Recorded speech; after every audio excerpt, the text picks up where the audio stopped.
Hi అండి. నమస్తే. Welcome back to రేలాస్ ఛానల్. అన్నం మొత్తం పచ్చడితోనే తినేసే అంత రుచిగా ఉండే మరో రోటి పచ్చడి తయారీ ఈరోజు చూసేద్దాం. రుచి మాత్రమే కాదండి, ఎన్నో ఆరోగ్య ప్రయోజనాలున్నాయి. మరో ప్రత్యేకత ఏమిటంటే, ఈరోజు పచ్చడికి ఉపయోగించే కొత్తిమీర స్వయంగా నా చేతులతో పెంచినది. మా మిద్దె మీద కుండీలలో పెరిగిన కొత్తిమీరతో రుచికరమైన రోటి పచ్చడి తయారు చేసేద్దాం. దాదాపుగా 2 నెలల నుంచి ఈ కొత్తిమీరను పెంచుతున్నాము. ప్రతిరోజు కూరలలోనూ రసానికి కావలసినటువంటి కొత్తిమీరను ఇక్కడి నుంచే తీసుకుని ఉపయోగిస్తున్నాం. చాలా రోజులు కావడం వలన కొత్తిమీరకు పూత వచ్చేసి ముదురుతూ ఉంది. కొత్త మొక్కలను పెంచేందుకు ఉన్నటువంటి దాన్ని మొత్తాన్ని తీసివేద్దామని చెప్పి ఇలా కొత్తిమీర మొత్తాన్ని తీసి కమ్మటి రోటి పచ్చడిని ఈరోజు తయారు చేసేద్దాం. ఏ మాటకా ఆ మాట అండి.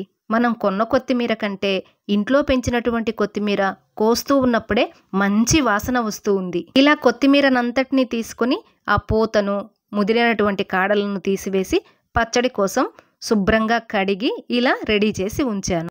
చూడండి, కొత్తిమీర ఎంత ఫ్రెష్గా ఉందో.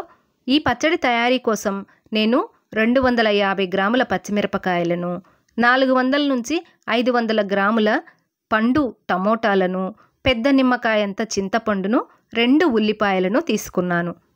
వీటన్నింటినీ శుభ్రంగా కడిగి ముక్కలుగా కట్ చేసి ఉంచాను. అలాగే చింతపండును కూడా కడిగి ఉంచాలి. స్టవ్ మీద కడాయిని ఉంచి కడాయి హీట్ అయిన తర్వాత 2 స్పూన్ల నూనెను వేసి నూనె కొద్దిగా కాగిన తర్వాత మనం కట్ చేసి ఉంచినటువంటి పచ్చిమిరపకాయలను వేసి రంగు మారేంత వరకు వేయించుకోవాలి. పచ్చిమిరపకాయలను ఇలా తుంపకుండా వేసినట్లయితే పేలే ప్రమాదం ఉంటుంది కనుక పచ్చిమిరపకాయలను ఎప్పుడు వేయించినా సరే 2 ముక్కలుగా కట్ చేసి వేసుకోవాలి. ఇవి వేయించేటప్పుడు మాడకుండా సన్నని మంట మీద మంచి రంగు వచ్చేంత వరకు వేయించాలి. పచ్చిమిరపకాయలు వేగిన తరువాత అదే బాణలిలో కొత్తిమీరను కూడా వేసి కొత్తిమీర పచ్చివాసన పోయేంత వరకు, మరీ ఎక్కువ వేగాల్సినటువంటి అవసరం లేదు, పచ్చివాసన పోయేంత వరకు వేయించుకుంటే సరిపోతుంది. చాలా కొత్తిమీర ఉంది కాబట్టి సగం కొత్తిమీరను వేసి అది కొద్దిగా మగ్గిన తర్వాత మరో సగాన్ని వేసి వేయించినట్లయితే సరిపోతుంది. ఎక్కువ కొత్తిమీర ఉన్నప్పటికీ వేడి తగలగానే కొద్దిగా అయిపోతుంది. ఇలా కొత్తిమీర అంతటిని పచ్చివాసన పోయేంత వరకు వేయించి ఒక పళ్ళెంలోనికి తీసుకుని పక్కనుంచాలి. కొత్తిమీరలో A vitamin, C vitamin, K vitamin, iron, calcium పుష్కలంగా ఉంటాయి. ప్రోటీన్, ఫైబర్ కూడా పుష్కలంగానే ఉంటాయి. శరీరంలో రక్తం గడ్డకట్టకుండా గుండె జబ్బుల నుంచి కాపాడుతుంది.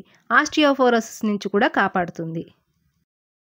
వేయించుకున్నటువంటి పచ్చిమిరపకాయలు, కొత్తిమీరను పళ్ళెంలోనికి తీసుకొని అదే కడాయిలో 1 స్పూన్ నూనెను వేసి నూనె కొద్దిగా వేడైన తర్వాత కట్ చేసి ఉంచుకున్నటువంటి టమాటా ముక్కలను, ఉల్లిపాయ ముక్కలను, కడిగి ఉంచుకున్నటువంటి చింతపండును వేసి 2 స్పూన్ల ఉప్పును వేసి చిటికెడంత పసుపు, అంటే మనకు రంగు వచ్చేందుకు మాత్రమే ఇక్కడ పసుపును ఉపయోగిస్తున్నాము.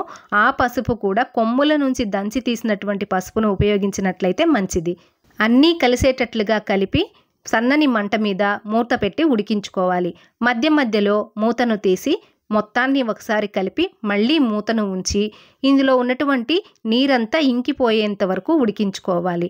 టమోటాల్లో నీరు ఎక్కువ వస్తుంది కదా, ఆ నీరంతా ఇంకిపోయేంత వరకు ఉడికించుకోవాలి. 1-2 రోజుల్లో పచ్చడి మనము ఉపయోగించుకునేట్లయితే టమోటాలలో కొద్దిగా నీరున్నా ఏం కాదు. అదే మనం వారం రోజుల పాటు పచ్చడిని నిల్వ ఉంచుకోవాలంటే మాత్రం పచ్చడిలో, అంటే టమోటాల్లో ఉన్న నీరంతా ఎగిరిపోయేంత వరకు స్టవ్ మీద ఉంచి ఉడికించుకోవాలి. ఈ పచ్చడి అన్నంలోకి మాత్రమే కాకుండా ఇడ్లీ, దోశ, వడ, పునుగులు ఇలా ఏ టిఫిన్లోకైనా చాలా అంటే చాలా రుచిగా ఉంటుంది. పెరుగన్నంలో నంజుకునేందుకు చాలా బాగుంటుంది. ఇదిగోండి, ఈ కన్సిస్టెన్సీ వచ్చేంత వరకు ఉడికించుకొని స్టవ్ ఆఫ్ చేసి దీనిని చల్లార్చుకోవాలి. ఇవి చల్లారేలోపు రోటిని శుభ్రంగా కడిగి తుడిచి ముందుగా వేయించి ఉంచుకున్న పచ్చిమిరపకాయలు, కొత్తిమీరను దంచుకోవాలి. పచ్చడిని రోట్లో దంచుకున్నట్లయితే చాలా రుచిగా ఉంటుంది. రోలు అవకాశం లేనటువంటి వారు మిక్సీలో కూడా చేసుకోవచ్చు. కొత్తిమీరను మన ఆహారంలో ఎక్కువగా ఉపయోగించినట్లయితే ఆస్టియోపోరోసిస్ అనేటువంటిది మన దరి చేరదు. కొత్తిమీర తరచుగా ఆహారంలో ఉపయోగిస్తే వృద్ధాప్యం మనకు ఆలస్యంగా వస్తుంది. ఇలా వేయించిన పచ్చిమిరపకాయలను, కొత్తిమీరను దంచుకోవాలి. మిక్సీలో లాగా మెత్తగా రాదు. అదే కాకుండా మనము ఒకదాని తర్వాత ఒకటి వేసుకొని మనకి ఎంతవరకు అవసరమో అంతవరకే దంచుకుంటాం కాబట్టి పచ్చడి చాలా రుచిగా ఉంటుంది.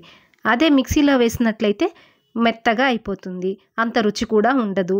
వీలు లేనప్పుడు తప్పదు, ఇంకా మిక్సీలోనే వేసుకోవాల్సి ఉంటుంది. వీలుంది కాబట్టి ఇలా చక్కగా రోట్లో దంచుకున్నట్లయితే చాలా రుచిగా ఉంటుంది. ఎటువంటి రసాయన ఎరువులు వాడకుండా మన తోటలో మనం పెంచాం కాబట్టే ఎంతో ఫ్రెష్గా ఉంది, పైగా మంచి వాసనతో ఉంది, ఆరోగ్యం కూడా. కాబట్టి ఏ మాత్రం స్థలం ఉన్నా, పెంచేందుకు అవకాశం ఉన్నా కొద్దిగా ధనియాలను 2 ముక్కలుగా చేసి వేసినట్లయితే కొన్ని రోజులకి అవి మొలకలెత్తి మంచి కొత్తిమీర తయారవుతుంది. ఇదిగోండి, ఇలా మెదిగే వరకు దంచుకున్న తరువాత మొత్తాన్ని ఒక గిన్నెలోనికి తీసుకోవాలి.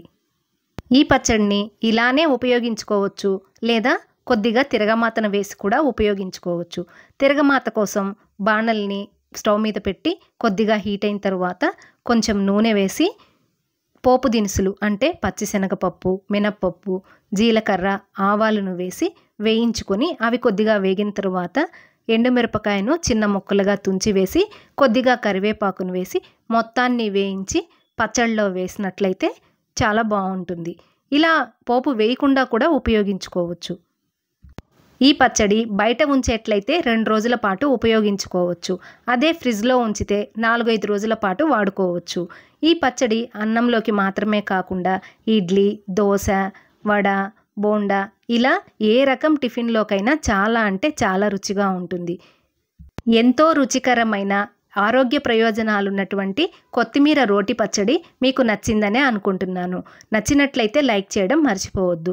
మీరు తయారు చేసి రుచి ఎలా ఉందో తప్పకుండా కమెంట్లో తెలియజేయగలరు. మరొక మంచి వీడియోతో మళ్ళీ కలుద్దాం. అంతవరకు సెలవు.